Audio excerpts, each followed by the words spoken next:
Do the trashy pulp novels of the world have anything to offer? Are bestsellers all they're cracked up to be? Here at Terrible Book Club, we explore whether you really can judge a book by its cover, or its ridiculous synopsis. You ever passed a book and thought, ugh, who's reading this? We probably are.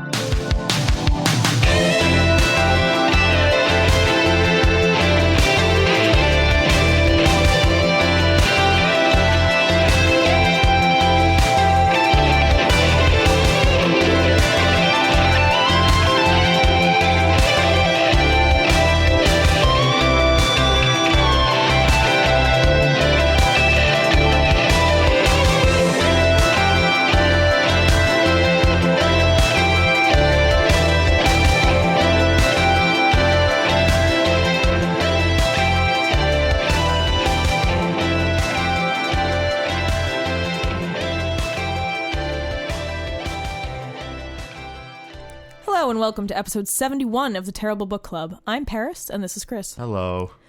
This time, we read our fourth sequel on the show, the long-awaited Moon People 2, Mars. Waiting for this?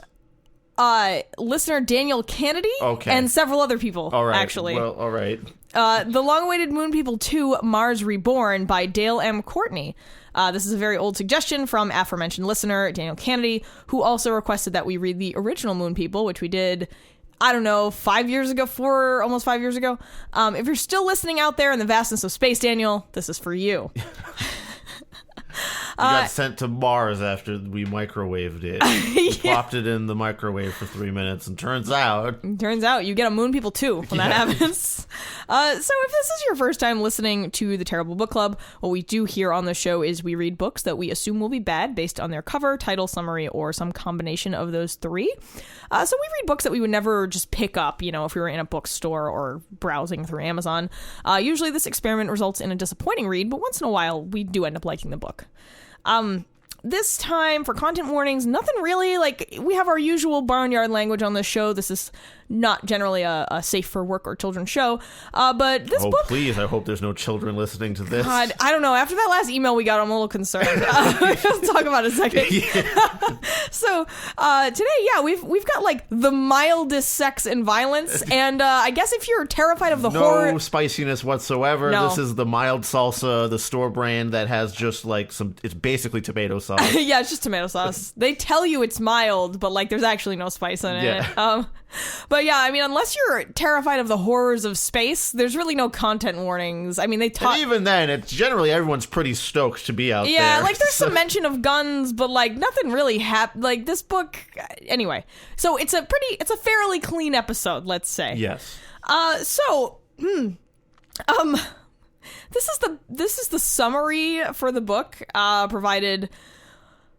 anywhere you can find the book online, whether it's Goodreads or Amazon or what have you. It's quite long, so please bear with me. This story is about the space adventures of First Science Officer Captain David Bramer and his transition from the Lunar Base 1 base station to his new home. The Paulians traded them, called the Aurora, a spaceship that looks like a moon, also called as Goddess of the Dawn. It is 10 kilometers in diameter and with light speed capability. Period. That's a sentence. Yeah, Chris, you need to interject with the periods, please. It's the size of a small city. Period. It has everything a small city would have, like 2 hospitals and restaurants and shopping malls all over the ship. Okay, I'm not going to keep doing this. Okay, period. Captain Bramer also has a romantic attachment to a young lady by the name of Lieutenant Heather Courtney, who is an officer's aide. You just said she was a lieutenant. Anyway, they have a few out of the ordinary experiences that they do not forget anytime soon, and our new friends, the Paulians, have advanced us centuries ahead of our time. They also traded us for 5 of their newest ships in their space fleet, all with light speed capability, with all of their weapons intact. They traded us for all... it's not intact. It is IN space TACKED intact. Correct. They traded us for all kinds of their gadgetries and even some of their food. That's what they do. They go all over the galaxy looking for friends and ultimate knowledge and trade with everyone they can find. Commander Bramer... Oh, he's now a commander. This is a book summary, also, everybody.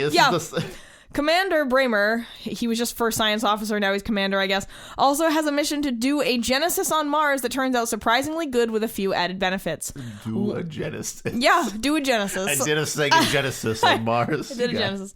One of the benefits was discovering a lot of Martian people and animals in a Noah Ark kind of setup that has been frozen for over 100,000 years in life support chambers. They were all brought back to life again. There were many discoveries, not to mention all the futuristic weapons they find, with the aircraft all superior to anything at present by anyone. And nobody expected the Martians to have special mental powers like telekinetic and telekinesis and all sorts of mental telepathy powers like mind transference and the power to levitate in the air. Chris, they don't even talk about that in the book. It just occurred to me. That's never brought up in this book. Anyway, I'm not done. I'm still not done. I got a whole paragraph. Well, everything was going pretty smooth until galactic war breaks out all over the universe and the final battle happens in our solar system. If you're in the middle of a book summary and you go, well, anyway. All right, I still have more sentences.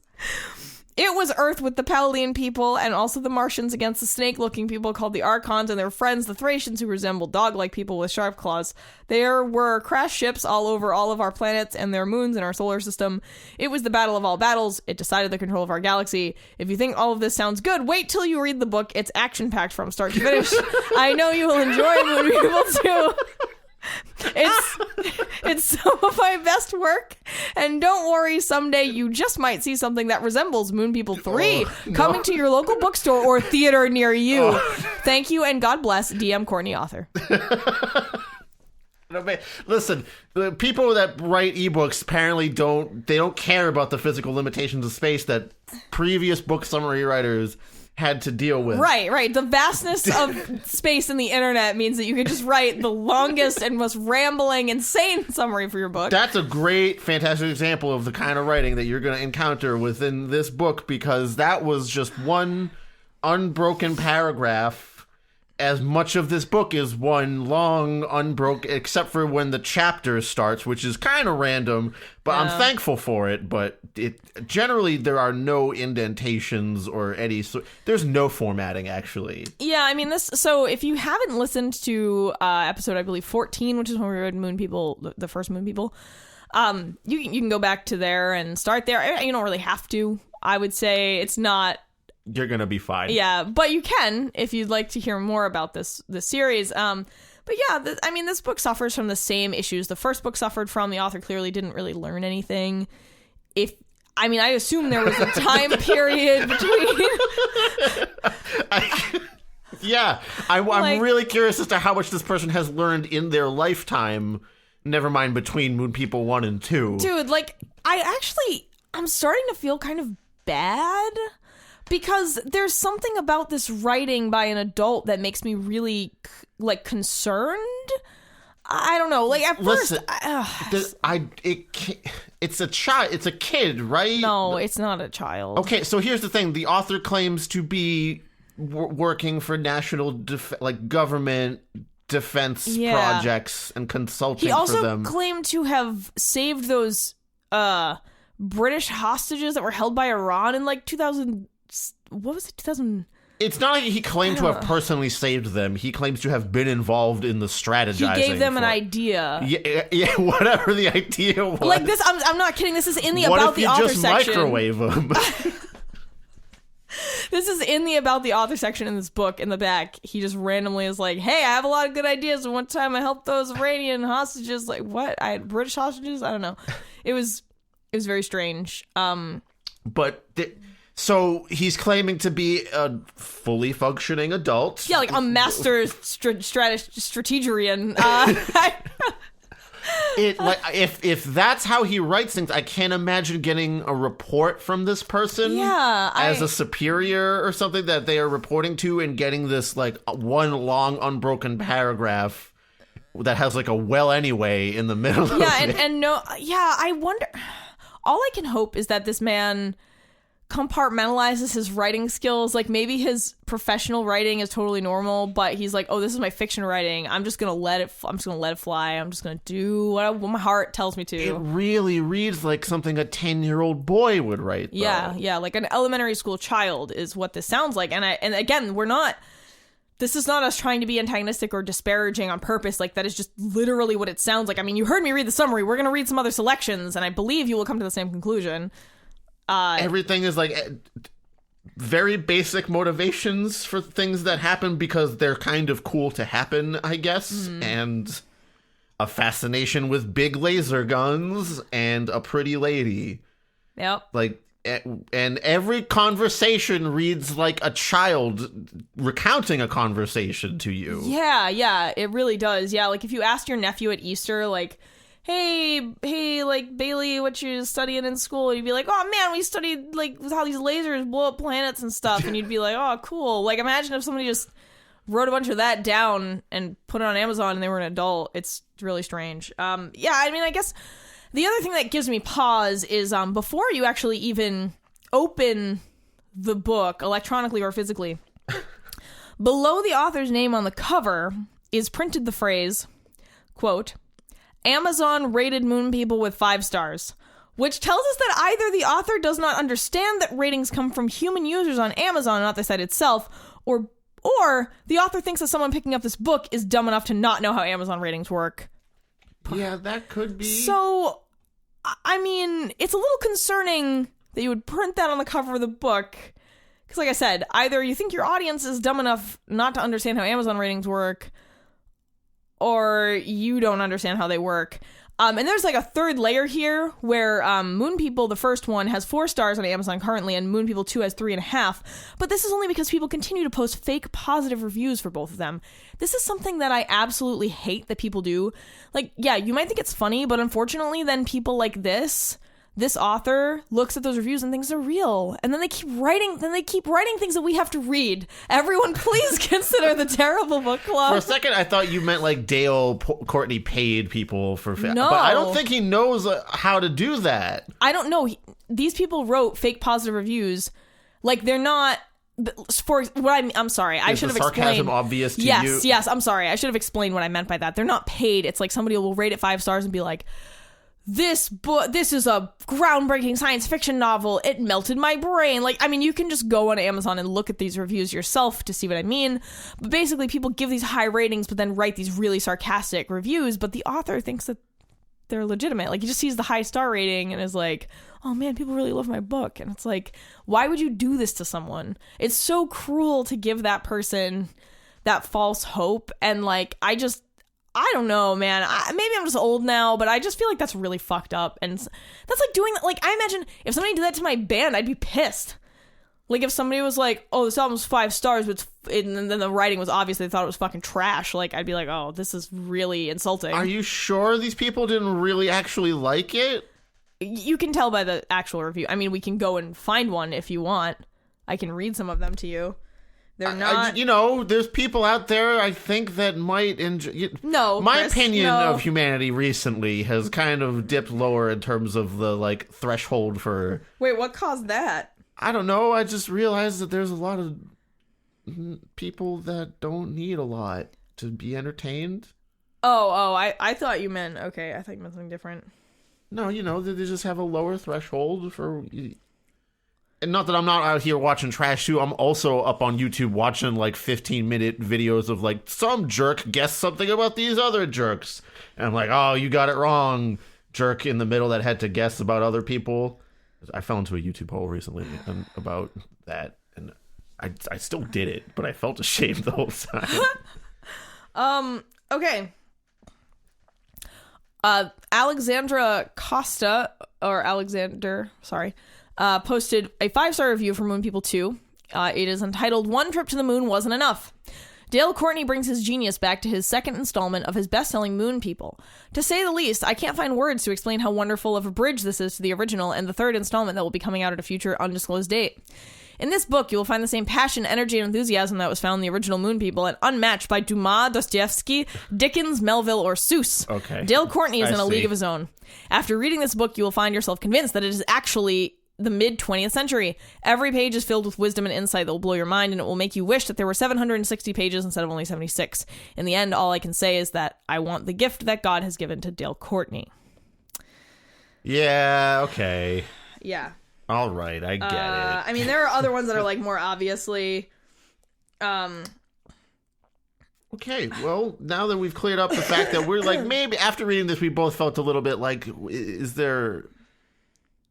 But there's probably not a problem, right, Paris? Like, it's difficult to determine. Like, there's no disclosed we can't issue. We have to judge based on what he Yep. presents himself as, right, which is a regular person with a big boy job.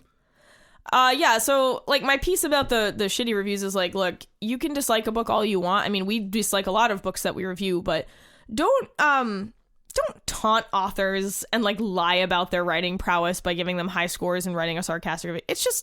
It's not fair to anyone, no matter how shitty of an artist they might be. It's just not an okay thing to do. Don't make people feel bad for their art. Like, it's not cool.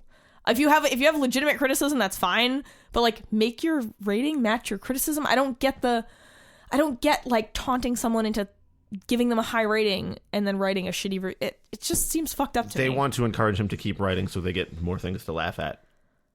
There's enough shit in the world to laugh at, people. Again, I mean, technically we're the ones doing a whole podcast about awful books here, but we read them and give an honest review. We're not sitting here trolling people, you know. So I don't know. I just think there's a huge difference between what we do and what people are doing with these like troll reviews, and I think it's shitty. So. I would agree that there is a definite difference. Anyway, let's talk about the contents of Moon People 2. What's inside? Let's crack this egg. So once again, right on that cover page, you get a little appetizer for what you got coming at you. And then you open the book and oh no, it says that same sentence on the copyright page, like about Amazon giving this book 5 stars, and you're like, uh-oh, this is bad. The beginning starts with basically that summary that I just read. That's just how the book opens. It just tells you everything I said in that summary. It tells you all of the major events of the book. I don't know why you would do this. Why would you ruin your own book? I don't know. But he did like it. the well anyway in the middle of that one. Yeah. No edit needed.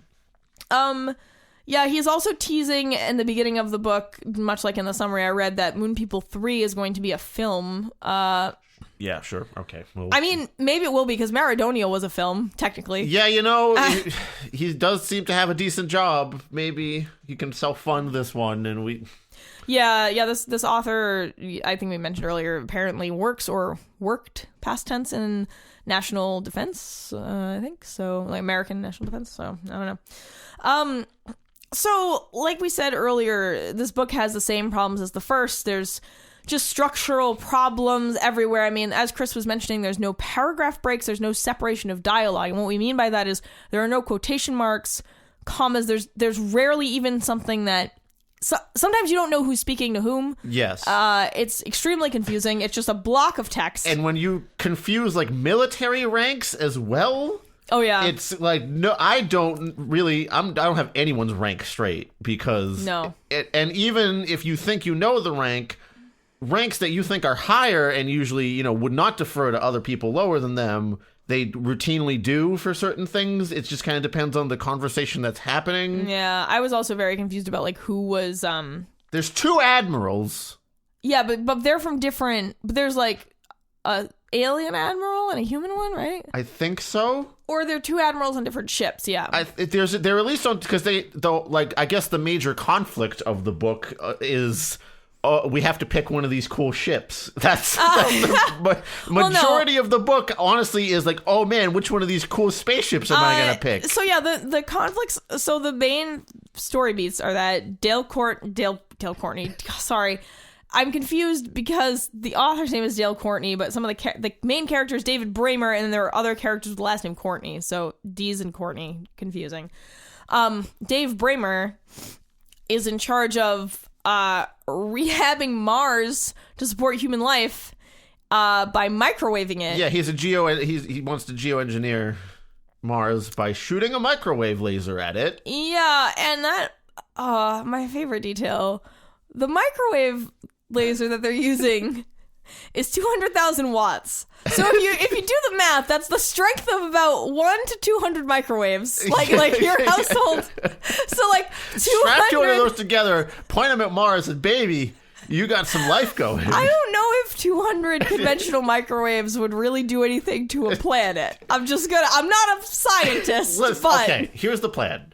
Here's exactly what happens in the book, and the way it's explained is that if we shoot a microwave laser at a particular spot on Mars, the core will heat up and spin faster, and this will create more oxygen in the atmosphere and kind of warm everything up a little bit, so that if there's ice deposits, we'll get a little bit of water out of that, and that's how we'll get more oxygen. And as we know, more oxygen, always good. Okay, so I mean, if this already sounds insane to you, get ready. So yeah, let's skip to our oxygen discussion. At multiple points throughout the story, they're keeping track of what's going on the surface of Mars. But after they shoot the microwave laser at it, it indeed does exactly what David Bramer thought it would do. I mean, he's a science officer, so like I hope that's the case, so right? The core spins faster. You get some more atmosphere happening, and there's... Wait, the core spins independently of the rest of the planet? I think it makes it... I don't know. What's Mars' core made out of? I don't know. Shit, I should have looked that up. I think in this one, I think it's iron that he claims. I don't remember. Anyway, it's not really the important part. No, here. It's not. I'm just hung up on little details. So anyway, it goes great. It goes exactly what he thought it would do, and then there's some atmosphere that is developing on there, and they keep saying like, "Oh, there's like a lot of oxygen over here. There's like more oxygen than we expected. That's great. Yeah, there's so much We're oxygen. Going to be able to breathe no problem because there's so much oxygen in the air." I think they don't. Yeah, the author seems to have forgotten that what we breathe as air is not 100% oxygen. That would fucking kill you, right? Yes. Yeah. I think it's like 8% oxygen. Oh, I'm not sure what the makeup is. I'm pretty sure oxygen is not like it's mostly nitrogen from what I understand. And if you like, the more oxygen would not make it better. It's not like you would have to like breathe less heavy, or you'd get superpowers from getting all the oxygen in your blood or something like that. And I don't really understand how that works when there's like not trees.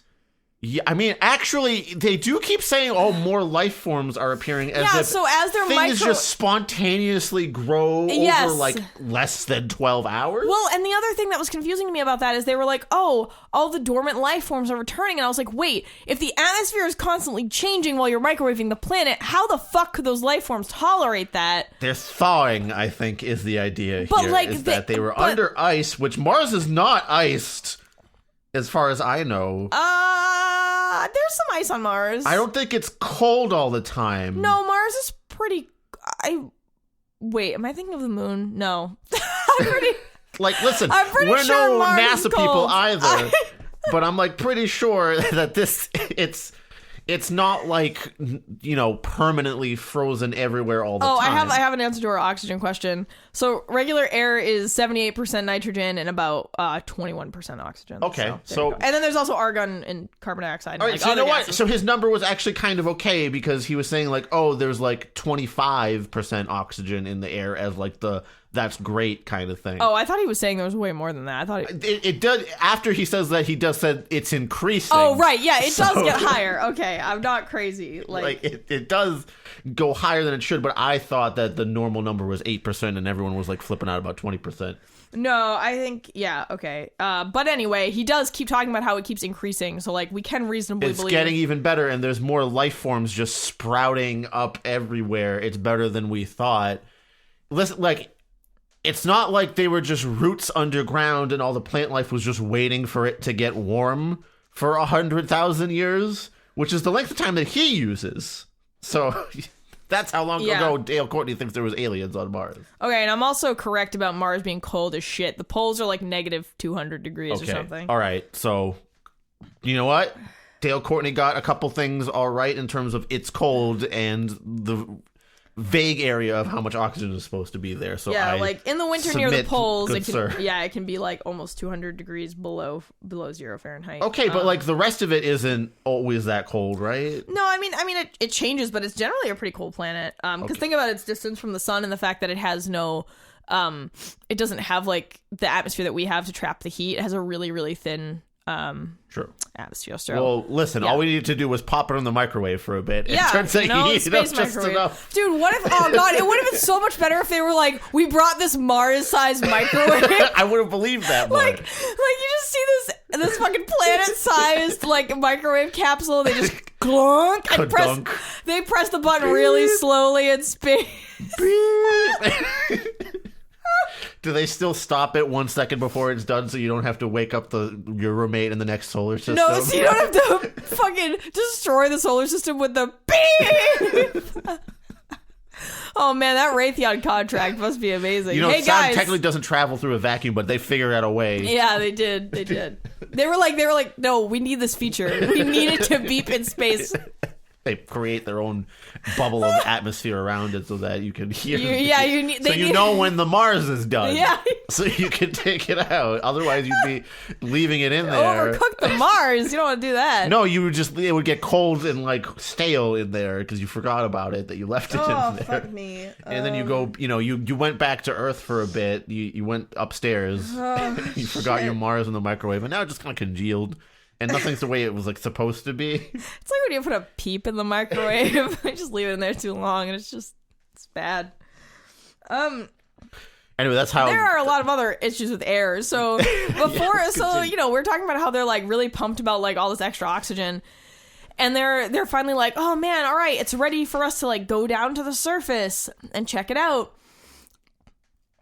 And they exhibit no safety protocol. They use no safety protocol. They just put their spacesuits on, go down to the surface, take their helmets off, and they're like, yes, this is glorious Martian air. They're pretty sure they can breathe the air, but there's no checking mechanism to, like, I don't know. You would be concerned about like particulate matter in the air, right? You're on an alien planet that you've just been resurrecting life They're on. absolutely not concerned about any sort of biological material. They're just concerned, like, the air seems to have the most oxygen ever, so I'm just going to go over down here and pop my old helmet off and breathe in that air. It's like, and then, it gets better.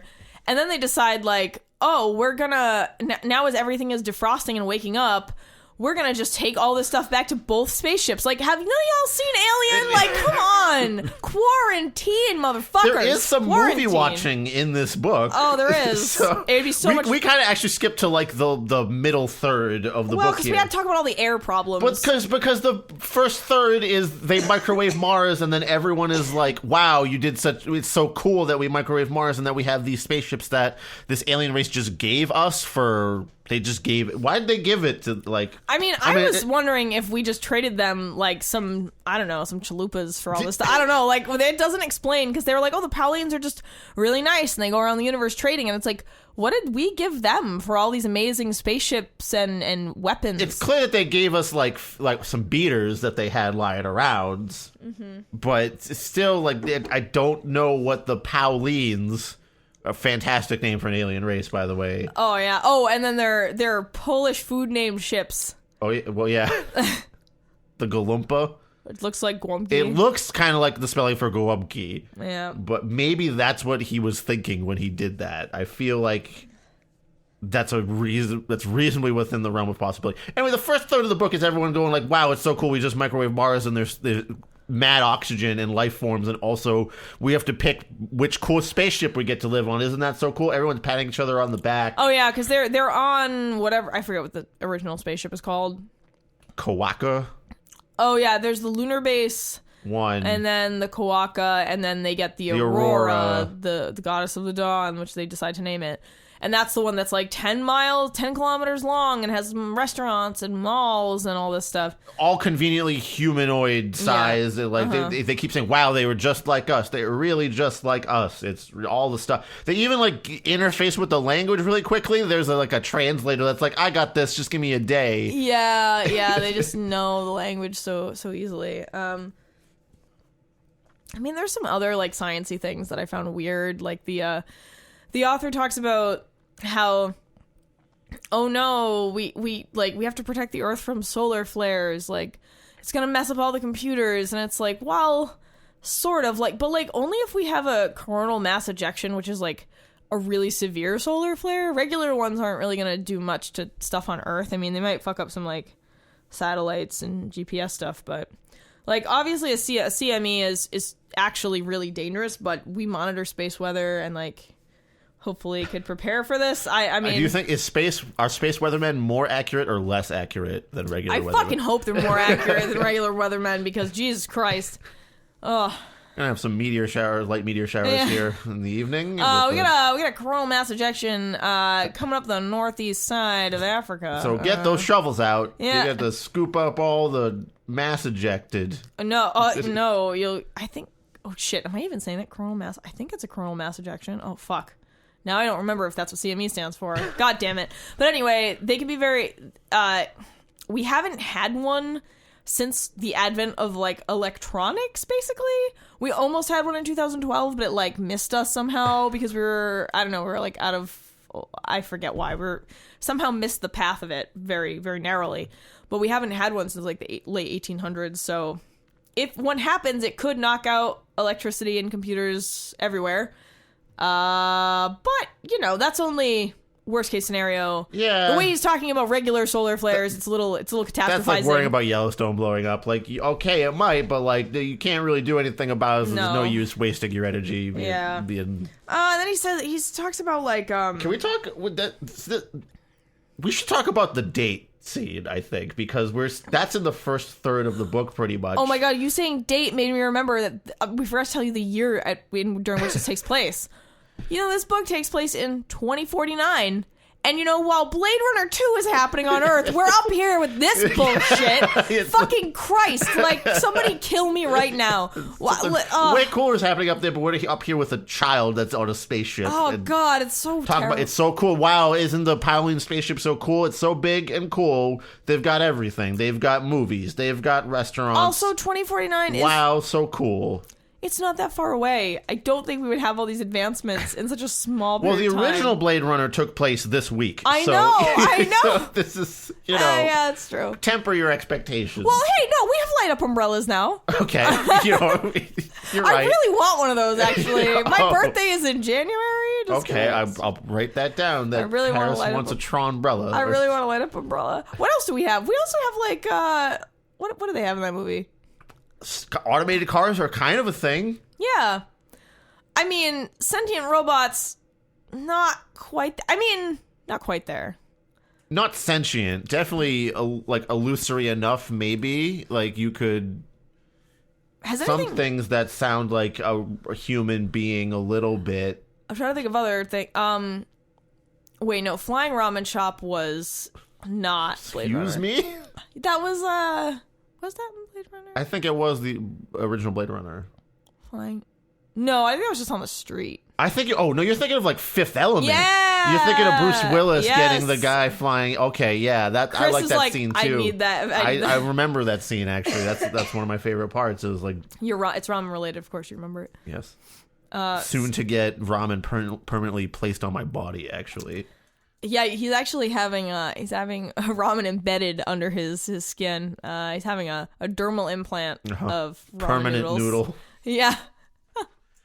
Sorry, I got a little sidetracked there about the date. Yeah, let's get back to the date scene that happens. So turns out, if you microwave Mars, the ladies love it. They're so down, dude. All right, so Lieutenant Heather Courtney, she's so into dudes that you just yell microwave command. She's like, yeah. Fucking nuke that burrito. I want it to melt my face. David Braber just microwaved Mars a little, and he is getting congratulated by everyone and all the admirals. The president of the U.S. is so impressed. And Heather walks up to him after some meeting or something and just starts making out with him right there. Yep. Spot the heck on. David, you did such a good job with that microwave. Just mwah.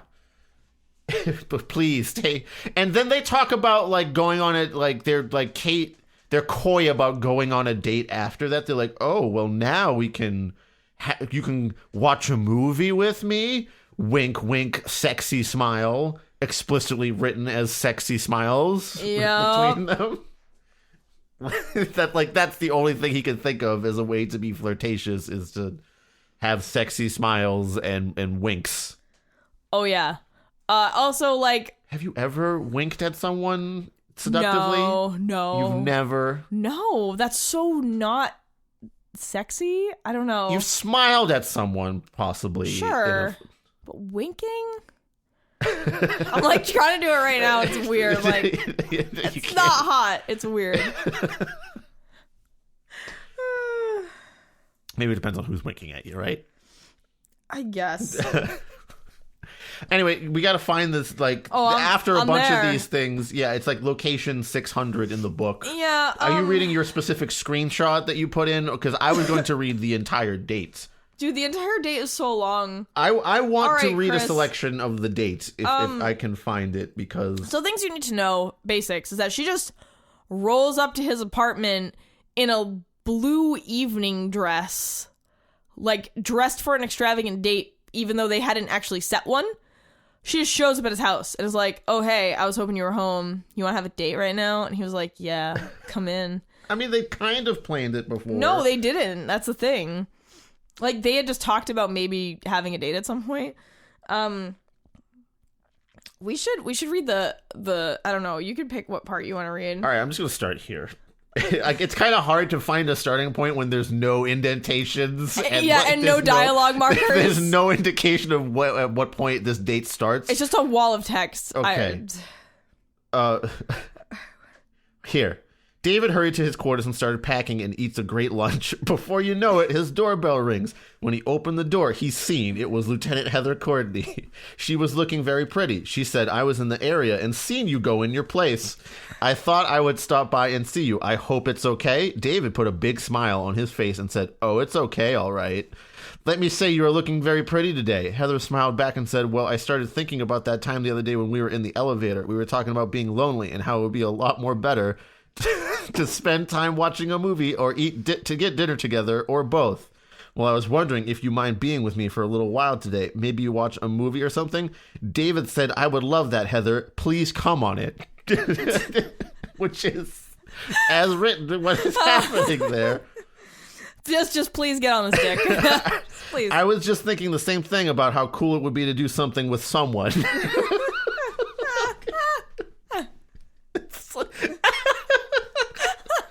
It's so cool to do something with someone, Paris. Dude, weren't you just thinking? I mean, it's always cool to do something. I see you're at my door. Please come on it. Please get on that dick. Or go out to eat with someone like we did back on Earth. You know, I left the moon ship earlier, and it is like a small city. It doesn't feel like a spaceship at all because it's so big. If you know what I mean. Are you one of the ones that are getting transferred to the moon ship? No, I haven't made up my mind yet. I guess because I haven't seen it yet. Once again, no separation of who is speaking here. Or maybe it just scares me a little bit. Let's talk about something else. You know, David, I sure did like that kiss you gave me at the elevator. It was a little one, but it was a good one. I thought you liked it big. David smiles and said, you know, really, I liked that kiss a lot too. Would you like to do it again? Then Heather said, maybe we can make it a little longer this time. David leaned in and they kissed passionately for about a minute. Then Heather gave David a very erotic look and said, that was pretty nice. All caps on the M's there, just so everyone knows. What do you say we go and pick out a good movie? You can make us a couple of drinks and we can watch the movie.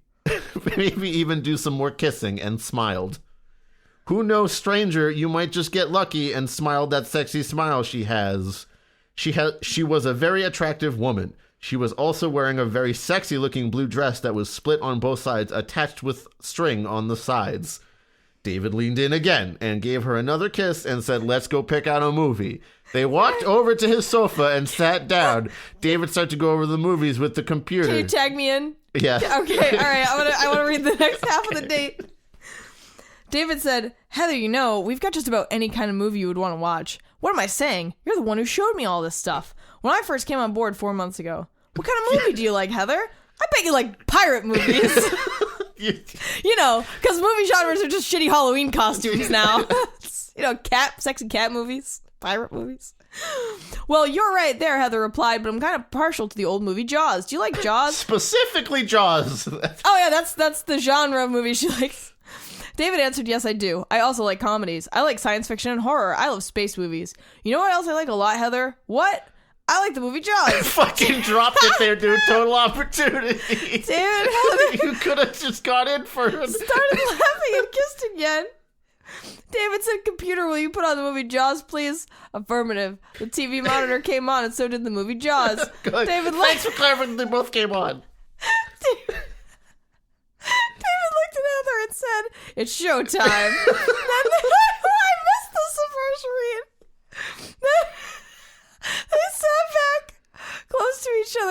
to drink their drinks and watch their movie. The movie got to the point of Quinn telling his story about the Indianapolis, I guess you have to know Jaws, and they started kissing some more, and Heather asked if she could use the bathroom for a minute. Okay, we now enter the territory of this definitely really happened.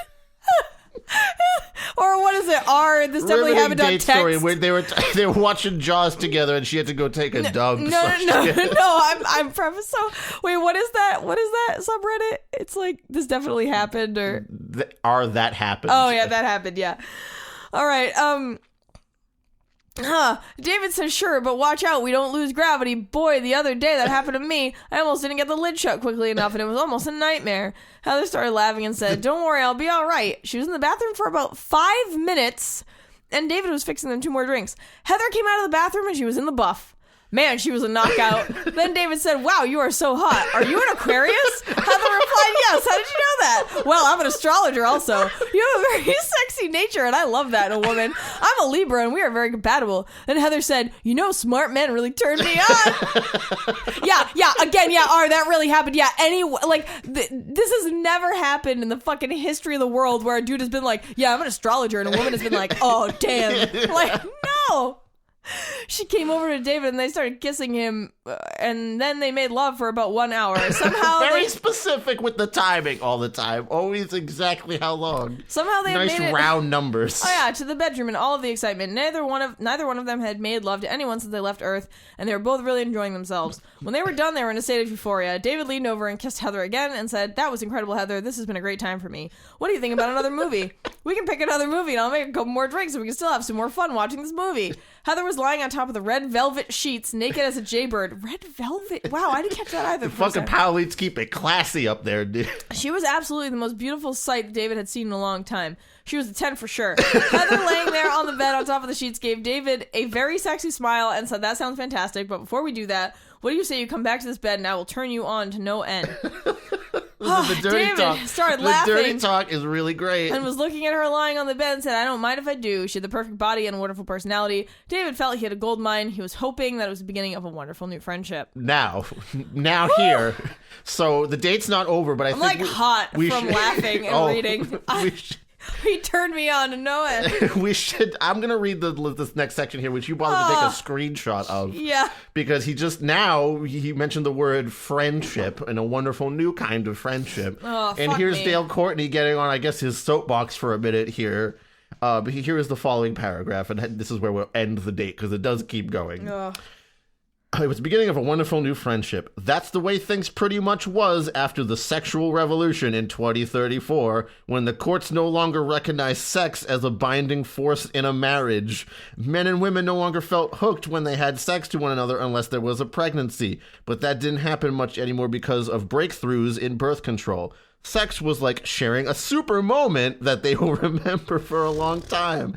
In other words, sex did not bind you into marriage or a relationship except for a friendship unless you had children.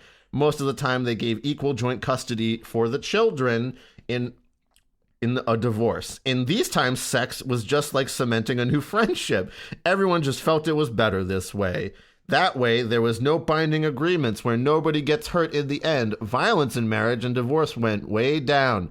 Since they cured all the sexually transmitted diseases with DNA research back in 2030. Sex was also very safe now, although they still had a lot of weddings, but not as many anymore. What? Everyone just lived together until they didn't want to anymore. Heather and David made love some more. That's where we'll... I have so many questions about this section. I'm not going to call it a paragraph because it's not separated out. It's not. Why does you think that the courts are like, if you fuck, it's a real marriage? Like, that's not... Yeah, it's not... We're not in, like, Tudor England. Like, we're not back in time. Like, I don't...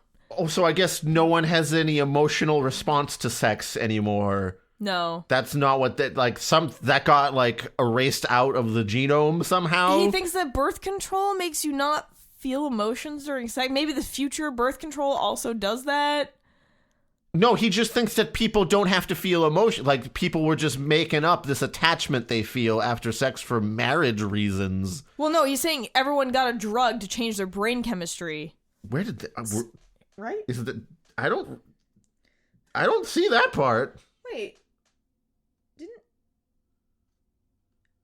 There's a mention of birth control being, like, there's breakthroughs in it, but I don't see it. It's just... Yeah, he said, but that didn't happen so much anymore because of breakthroughs in birth control. He's connecting the birth control to the lack of emotional connection felt with those two sentences. No, I think... Yeah. No, it's not that the birth control itself changed the feeling of emotional attachment after sex.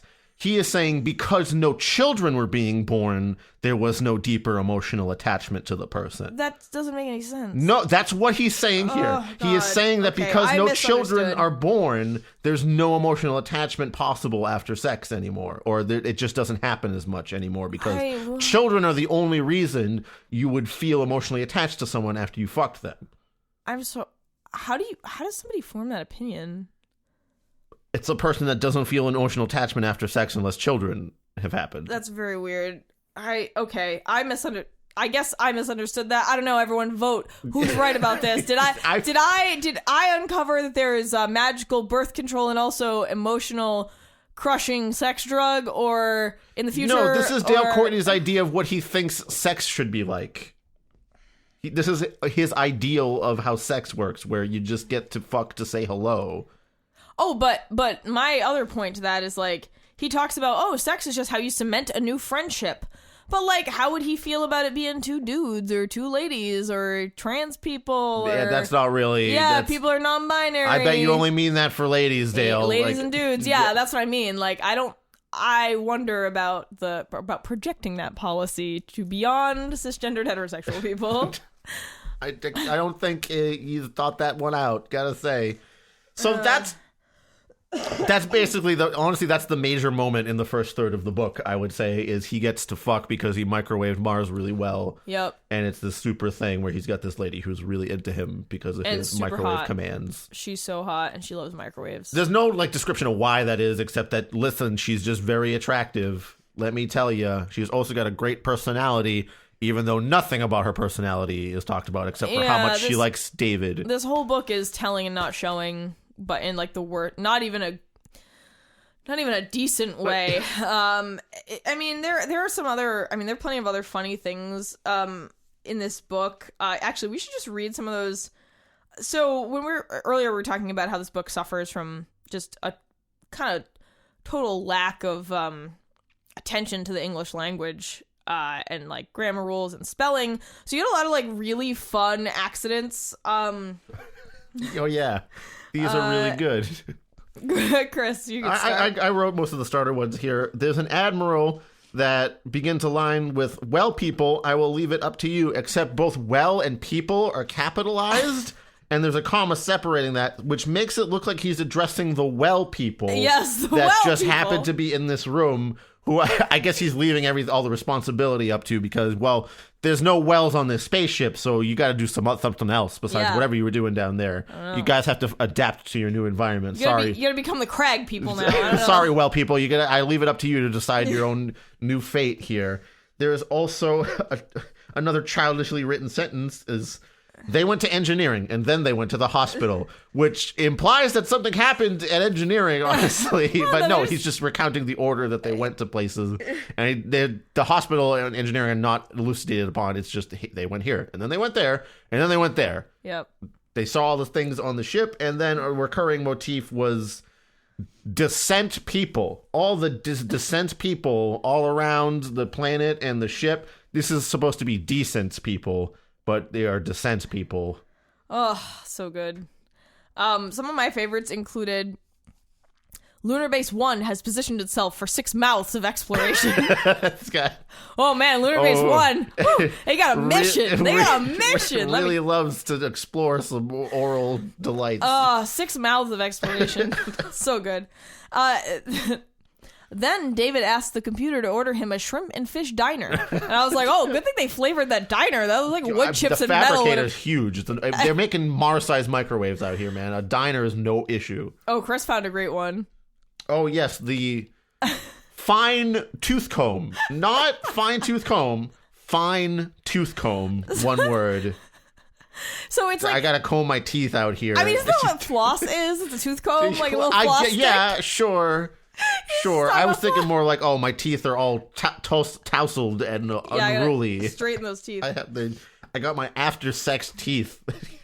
Oh. All so skew.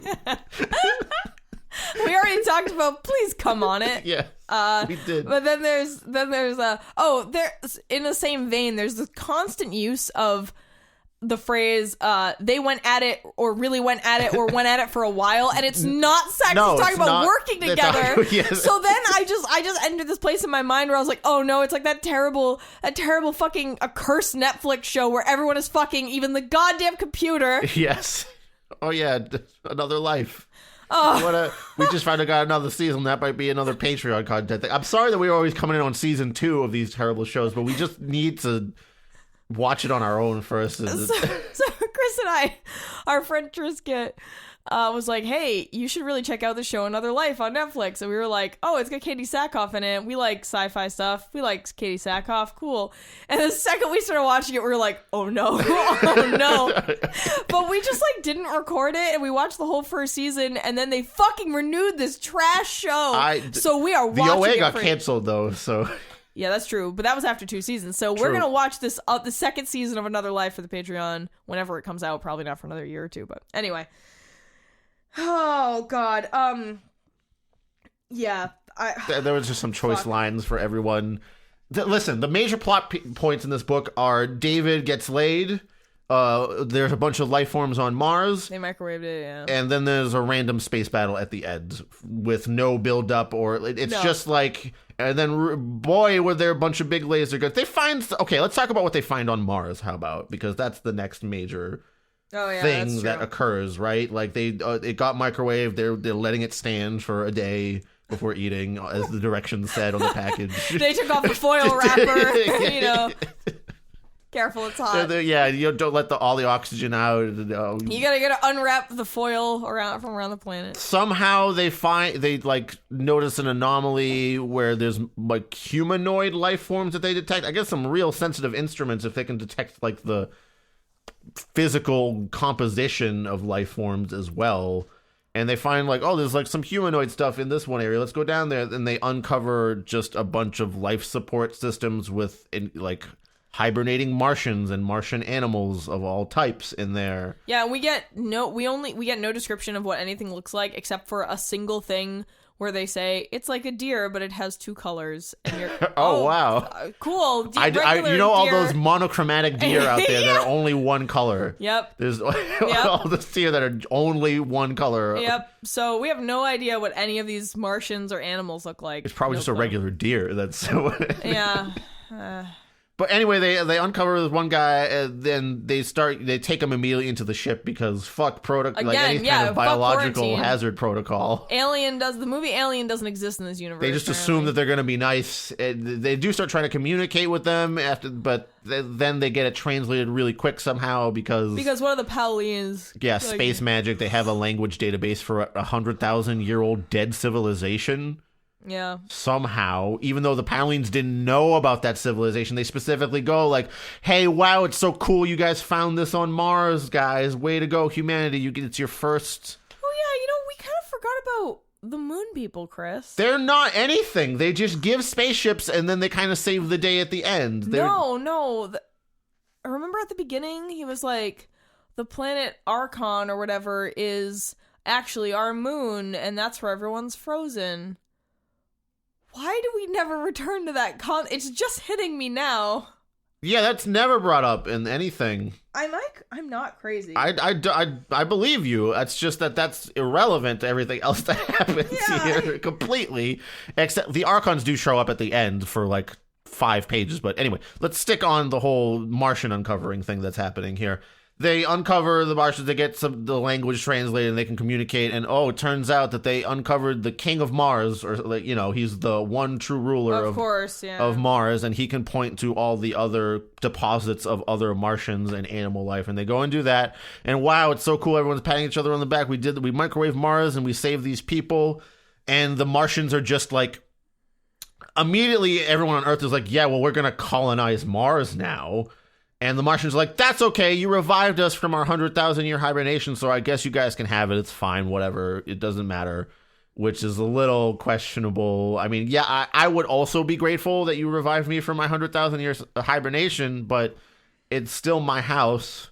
Yeah. If you go into my house and you like wake me up, I guess if you're an intruder and I've been like asleep for a lot, like if I was asleep for like a week and you woke me up, like even if you're a stranger that woke me up from a coma, I guess I'm grateful. Yeah. Because I was in a coma. Right. But at the same time, this is my house. You can't just decide to hang out here after that. Yeah, it's pretty weird. So, I mean, I don't care how long I was asleep. Yeah. Sorry, I went back to the beginning of the book because I was like, I'm so sorry. I said Archons. That's one of the bad aliens. It's actually Aston was pushed by a supernova, and half the people were frozen. Right. And it says, yes, you are correct. It is now Earth in the year 2049, and the Earth's moon is what we are talking about. It is the planet Aston. The moon is not big enough to hold an atmosphere. But then it's talking about you can't sustain life on the moon. Now we take you to present time, and this story begins off the planet of Mars. Why do we spend any time talking about people being frozen on Aston?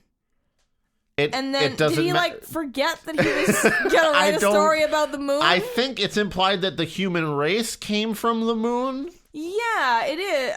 No, because the Balians they look like us, but their skin is of You a said dark... Balians. I call them Baleens. Baleens. I don't know. They look a lot like us, but their skin is of dark complexion. They have two small but very pronounced horns on their foreheads, like a goat. They drove everywhere in hovercraft-looking cars. They're different. They're like... Paulians also took them under their wing. No. It just says that there was a supernova...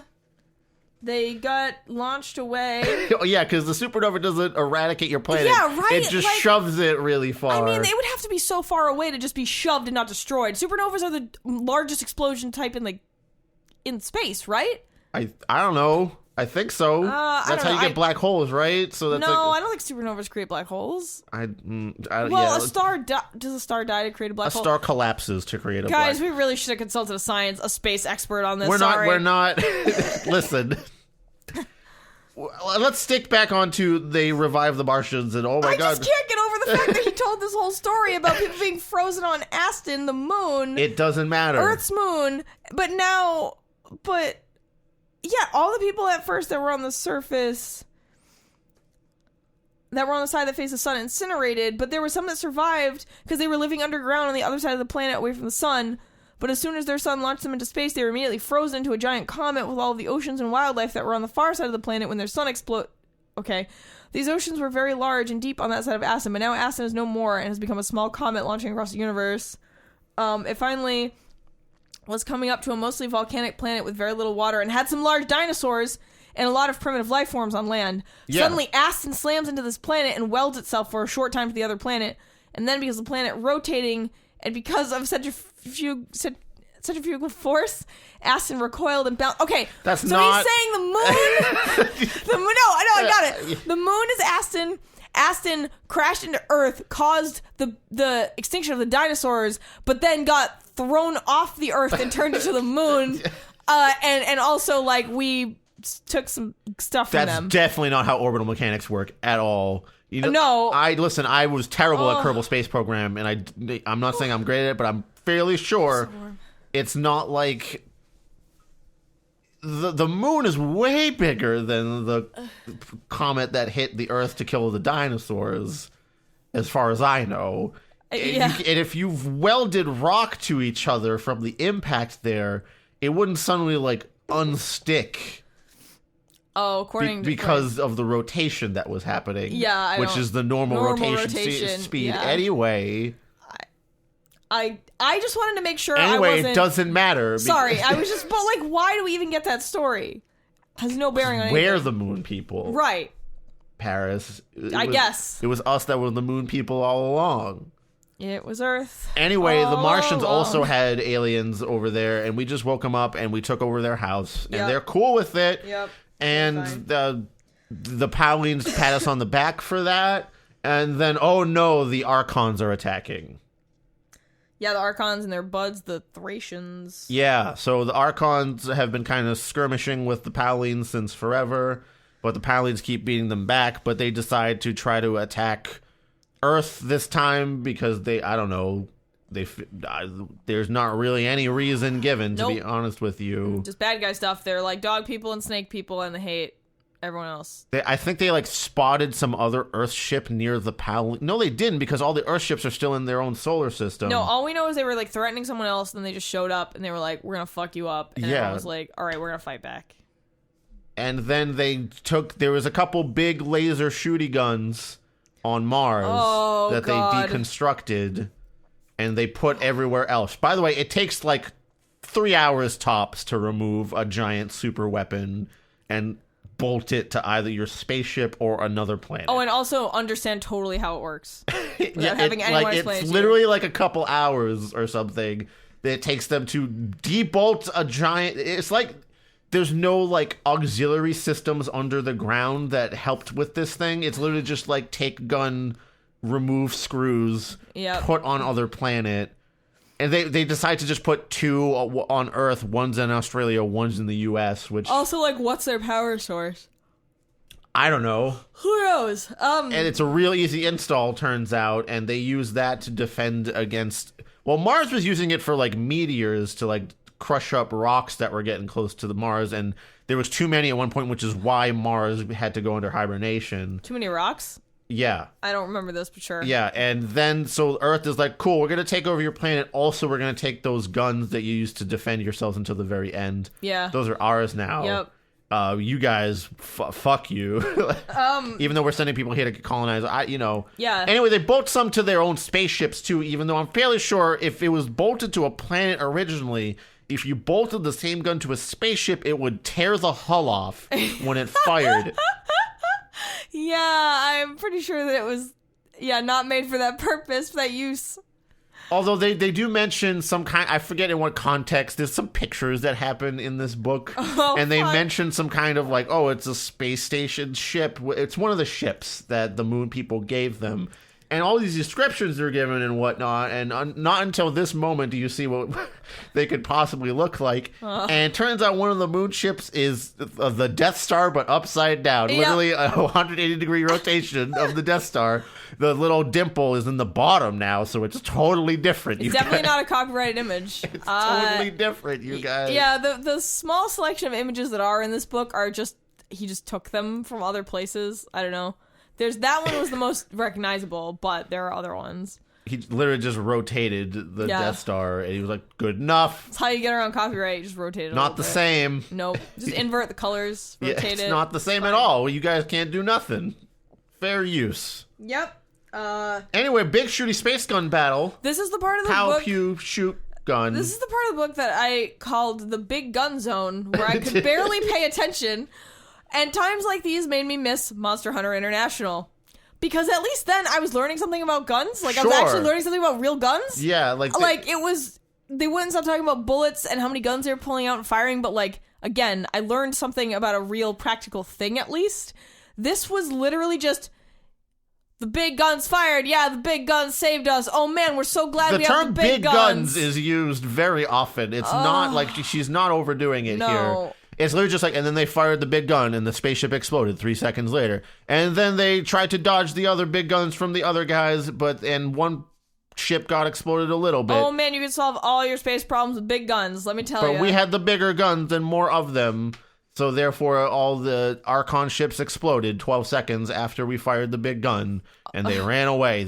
Congratulations, we've won. Oh, and then after the battle's over, they have this weird short exchange between... I forget, one of the admirals and someone else, and they're like, oh man, all those people died. He's like, yep, I'll make sure everyone left alive gets a promotion. And I was like, wait, you just get promoted if you survive a space battle? Like everyone, everyone, like men, women, children, dogs. Immediate level up. Yeah, level up. That's how you level up. Survive a battle. Video game rules. Yeah, so I mean, like, it kind of sucks when you got killed and you missed the promotion, though. That's like honestly, that's kind of a double whammy on those people. Yeah, I mean... I don't know, this book is it's obviously also based, all of this is like, they're talking about Earth, but it's really all American.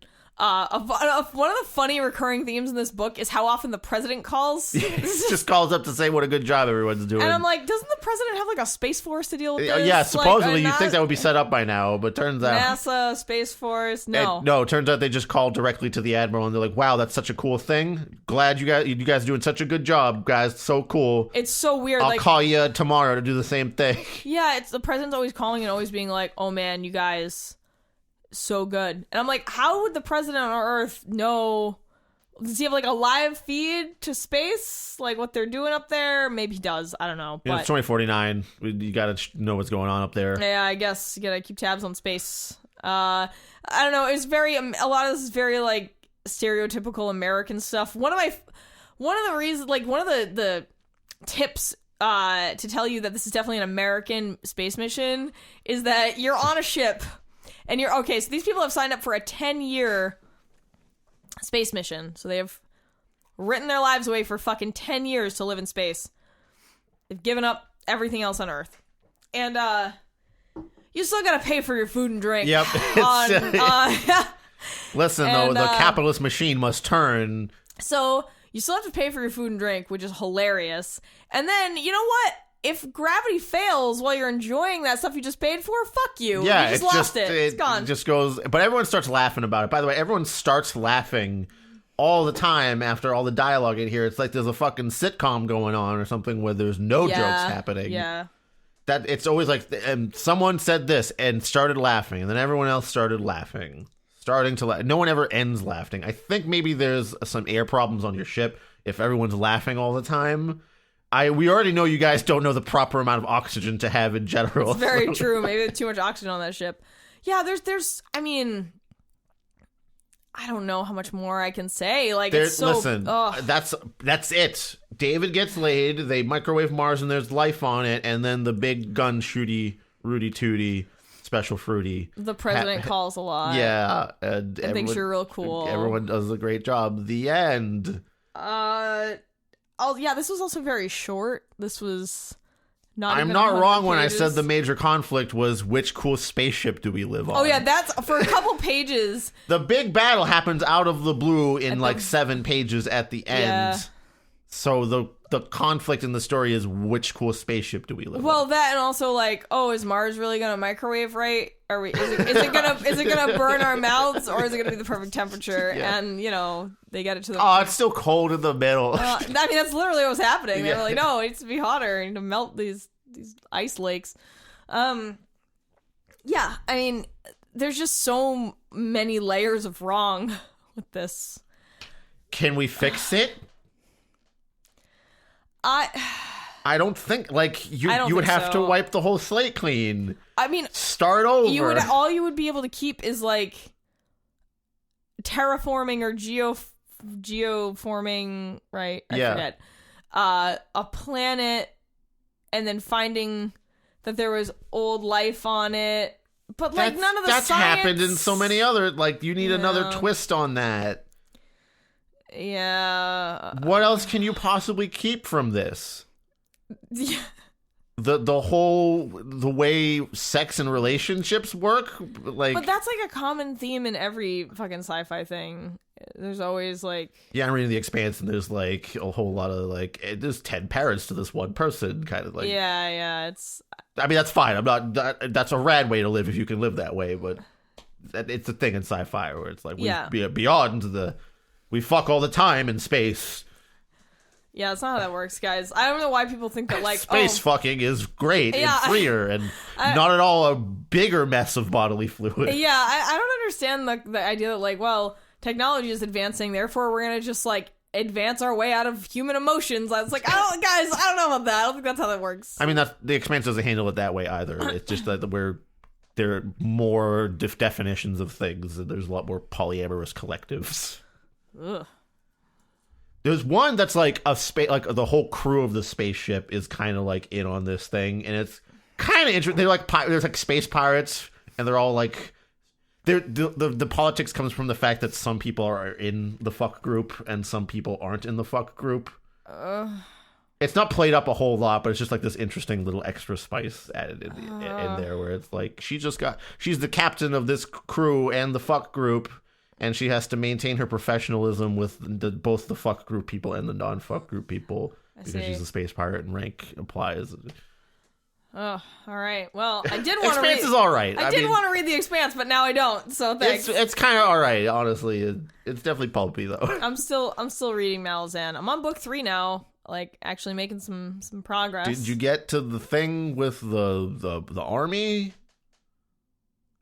The frontliners of the army being ladies, would that do a thing? No. Okay, then we'll put that away, and you'll know when you get there. Are we getting naked on a horse again? It's an idea for sure. We'll discuss it when you get there. Oh, I can't wait. Don't read Moon People 2, though. We can't fix it. Oh, yeah. So in terms of fixing this book... You can't. Just throw the whole thing in the garbage. I feel like... Okay, so the only way... Maybe the Asylum should pick this up. Okay. Because the Asylum does dumb shit like this. Okay, but you would still need, like, a conflict plot for them to, like, be hokey around, right? That's true. You can't have a whole movie be, wow, it's so cool we microwaved Mars, which cool spaceship do we pick? A date and then a space battle. Like, an out-of-the-blue space battle that has no tension built up to it. Yeah, I'm sure you could... Yeah, I mean, I know that the CEO of the Asylum and also the Asylum itself, they both follow us on Twitter. So yeah, I guess if you're listening, hey, make it consider. But you would have to really even punch this one up, y'all. Like, yeah, this is terrible. This would be a tough one, but I believe in you. I don't think that this isn't fixable.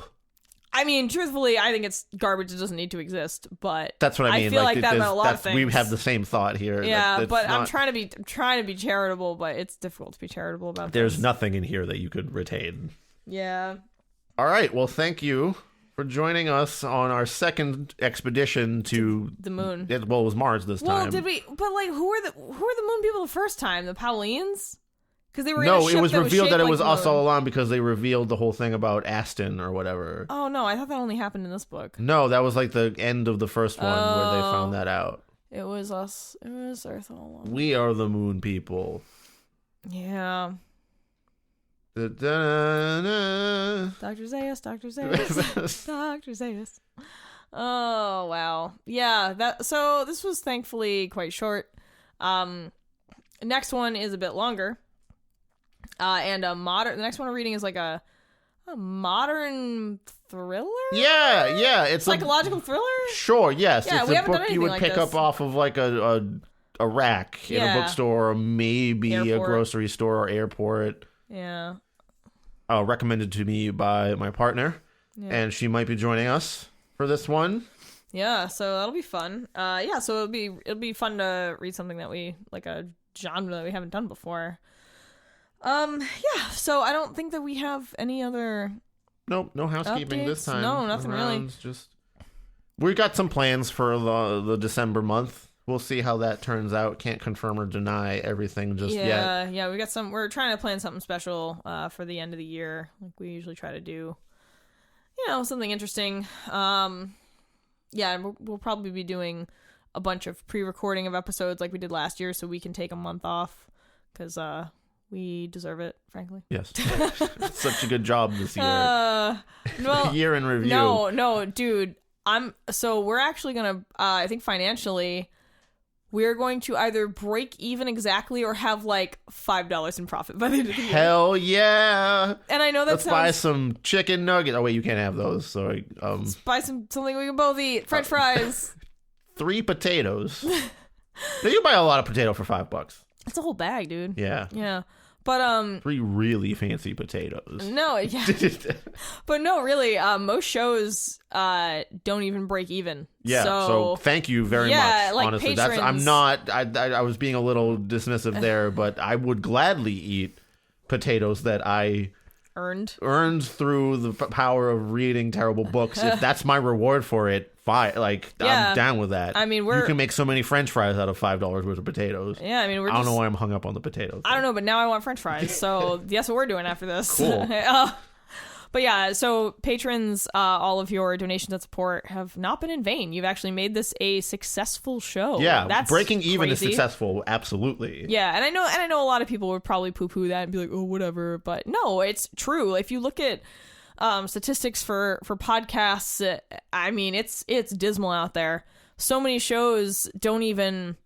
I think it was like something like 70% of podcasts haven't put out a new episode in the last year or something, because people just create them and then stop doing it. Yes. So there's a lot of them, but not a lot of active ones that post regularly. So yeah, I don't know. Thank you all so much for making this just something fun that we can do, and provide some entertainment for you. And Chris and I get to hang out and force ourselves to read bad books, which forces us to read good books. Yes. Turns out it does have that effect. Yeah. So without further ado, thank you to our Patreon supporters. Dari, Greg, Will, Veronica, Dee, Jared, Lynn, Sidna, Jakob, Torben aka Duck King, Bobby Blackcat, Ayame, Jensina, Mayo Cat, and Elliot. If you too want to help support the show, I mean, you can join the Patreon. That's cool. You can join at the $1 level, $5 or $10 a month. If you join at the $5 or $10 a month tier, though, you get access to all of our like Mystery Science Theater style audio tracks where we watch stuff with you, and we also do video segments called Cerebral is Torture, where we do kind of like improv-y stuff where we try to create a book concept out of random things that we pull out of hats. It's quite fun, and you get to see us and hear us at the same time, which I guess normally you can't do. Some people like that. Yeah, I mean, if you're unwilling or unable to contribute financially, you can always just leave us a review on the platform of your choice. Doesn't have to be iTunes. You can share episodes and links to the show on social media, or tell a friend. Like, honestly, sharing the episode is really helpful. Like if you do it on Twitter or Facebook or Instagram, those are all good platforms. Lastly, you can listen to the show on the Radio Public app, and I actually noticed a lot of people doing that lately, so nice. Thank you. I don't know who's doing it, but thank you. If you listen to the show on the Radio Public app, which is free, it passively generates income for the show, so we get 2 cents for every play, and if you listen to 3 episodes in a row, we get an extra $1 bonus on top of that. It's called like a loyal listener bonus. So you can download this free app, listen to 3 episodes in a row, and give us like $1.06, and then you can delete the app and never do it again if you don't want. Or you can just use the Radio Public app to listen to podcasts. I use it. It has almost every podcast you can think of on there, and I really like it. I think I'm also partial to Radio Public because they also host our website. They're local to us. They're located actually within walking distance of my home. Weirdly, Go knock on the door if something goes wrong. I know I've been there. I've been to their office before. Parents just banging on the wall. No. Let me in. I got more ideas. No, but they've just been extremely kind and helpful. Like I said, they made our website. I'm not being paid to say any of this. I just genuinely really think they're a great platform, and if you yourself are looking for a website for your podcast, you should consider them because it's very inexpensive and the website looks pretty fucking good. If you've been to terriblebookclub.com, you have seen that magic. Didn't plan on going on that spiel, but here we are. Yeah. And lastly, we love hearing from you. We've actually gotten a couple of emails recently. I mentioned at the top of the show. All right, so bring that one back around. We've gotten a lot more emails recently. So thank you for reaching out. I do love reading, and I know we don't always, we may not always respond to all of your emails. We try to, but I sometimes honestly will read it and be like at work and then get distracted and forget. Because my job that pays me more money is, obviously like a little bit priority, sorry. But, I think there's actually one person that I still need to respond to that left an email with a suggestion in it. We've gotten some suggestions lately. We've also gotten, there's this one guy who has emailed us twice now. He emailed us like 2 years ago or a year ago, and then he emailed us again, but his book, and it's a self-submission, which is like, I don't know. Yeah, I don't love those. Yeah, I mean, we've done it before, but it was a long time That's kind ago. of what put a bad taste in my mouth about it. Yeah, and also the book is like nearly 800 pages, so I don't know that we that's would commit honestly to that. like anything beyond 300 pages takes like some consideration of whether we think we can swallow that whole thing in 2 weeks. I mean, well, we have read longer books before, it's but just after less we had fun and like yeah, well, after we had done that a few times, after reading several like 400, 600, 800 page books, we were like, this isn't sustainable to put out an episode every 2 weeks, because we weren't on a bi-weekly schedule we were just doing it kind of whenever, but being on a schedule is better for everyone. So in order to stick that schedule and produce reliable content of quality, it's really tough for us to incorporate longer books. We can do it, but it's hard because then I have to shuffle around the order, and we have to do like a bunch of like short stories or poems or kids books or something like around, to pad around the all the time it's going to take to read that huge book. So anyway, I don't know how I feel about the self-submission. I think I might just maybe read some selections from the book, and then we'll make a decision about it for next year. Yeah. But otherwise, we got this really weird email from... This was the favorite one. We got an email from, like, all right, so there's a child who's, I think, like 9 or something. Yep. And then the child has a parent who has an agent, and that agent is now also representing the child. And they want to do, like, a cross promotion thing where, like, we read a book on the child show, and the child... And I was like... The child comes on our show. Yeah, and I was like, y'all, have you listened to this fucking show? This is not at all somewhere I would invite a 9-year-old. No, I think obviously the agent just did like an email blast out to any show that had book in the title or something, but maybe listen to the shows before you send out an email? Can't listen to every podcast. No, but like look at a synopsis. When the title is Terrible Book Club. I don't know. I mean, that wouldn't necessarily mean it's like not safe for work. You just got to read like 2 or 3 episode descriptions. That's true. Yeah. I don't get why this person clearly, like I said, just we blindly... should reach out to other podcasts with book in the name that we know.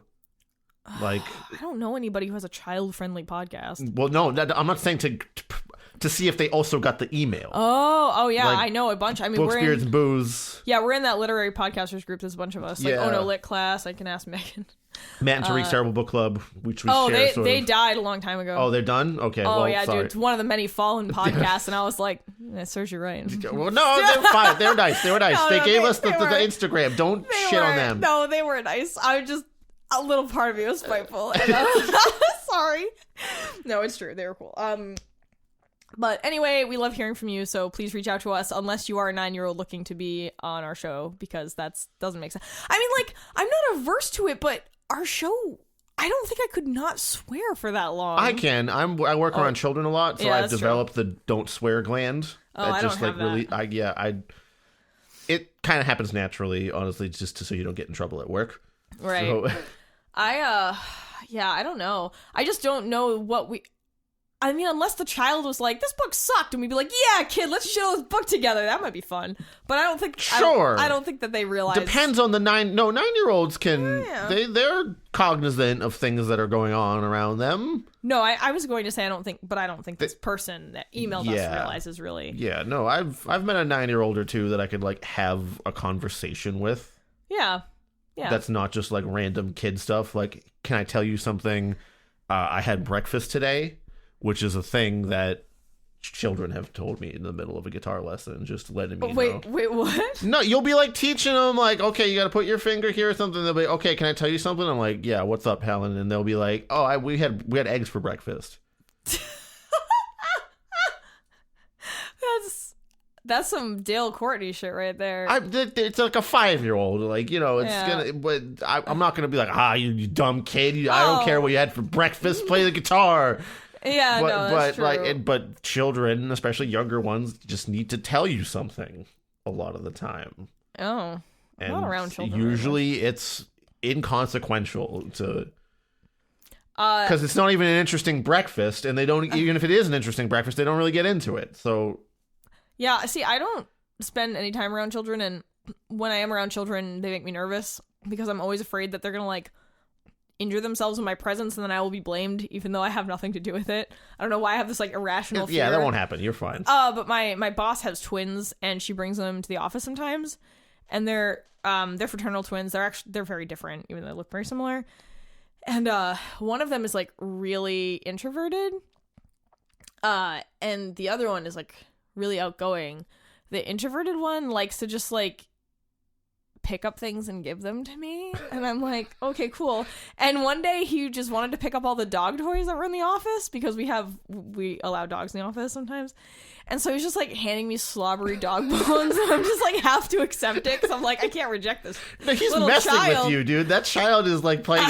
He just like likes to hand you things and see if you'll take them. They're only 2. I don't think a 2-year-old is messing with me. They can play some games. And then he'll just like he'll like stare, he'll like make eye contact with me, pick up a stapler from another desk, and then just walk over to me and hand it to me. And I'm like, You always try to be nice. So weird. He's like, oh, you're an office thing, and staplers are things that office people need. Office Here people, you go, nice office lady, That's Paris. funny. I know one of them like ran away from me screaming once because I don't know. The kids are weird. Turned like, the corner too quick.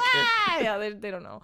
But I don't know. Yeah, that was a long story to say that I'm not comfortable around children. I don't like they can them. be a little weird. I don't like them. All right. Well, with that, reach out to us on social media platforms. Tell us your I'm uncomfortable around children stories. we'll share them next time.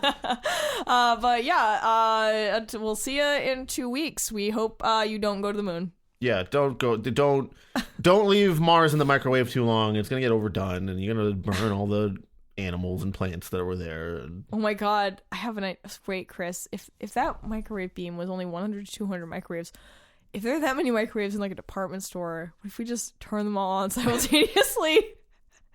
We'll save Mars. We'll save Mars. Sorry. We just gotta make sure we're pointing them all at Mars. Oh yeah, what if we do it. Okay, here's my idea. All right, so we get all the microwaves we can get, and we make a circle around the department store outside. Somehow run all these extension cords, turn them all on at once, and then blow out the transformer on the block. Basically. Yeah, that's not a plan. You just want to cause a blackout instead of microwave Mars. Or you want to like make the Earth's core spin faster so we get more oxygen. Yes, that's my goal. Okay, all the oxygen. Cool. So we'll all have superpowers. Oxygena, the newest villain, Power Rangers villain. Oh, it sounds like the worst cousin to Orangina, like the drink that's just empty. You good there? Did I almost make you spit take on my microphone? Yes. Oh, I didn't though. Oh, I didn't. Oh god, I didn't spit. Let's go. Oh, fuck me. All right, with that, bye, Paris. Bye.